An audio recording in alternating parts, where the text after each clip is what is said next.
অতিথিবৃন্দ এবং উপস্থিত সুধীবৃন্দ, আসসালামু আলাইকুম। আমাকে অনুভূতি প্রকাশ করার জন্য বলেছেন। সত্যি কথা বলতে কি, যে কোনো পুরস্কার বা স্বীকৃতি লেখক মনকে আনন্দ দেয়।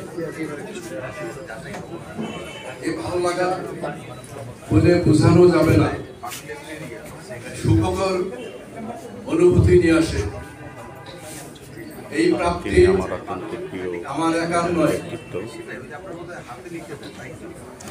যারা আমার সামান্য লেখা থেকে ভালোবাসে তাদের সবার। আমি নিজেকে কখনোই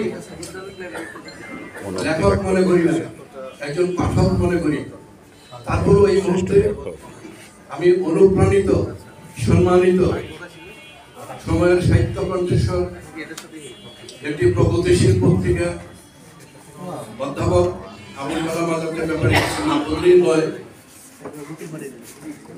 আবুল কালাম আজাদ একজন সজ্জন ব্যক্তি, সাদা মনের মানুষ, শুদ্ধতার আয়োজক। তাকে আমরা সবাই স্নেহ করি, ভালোবাসি। একজন সাহসী ব্যক্তিও বটে। এই পত্রিকাটার এমন কোনো বয়স হয়নি, কিন্তু এর মধ্যেই উনি ওনার সক্ষমতা প্রমাণ করেছেন। পত্রিকাটিকে একটি রূপরেখা প্রদান করেছেন। ওনাকে আমি প্রাণ ঢালা অভিনন্দন জানাই।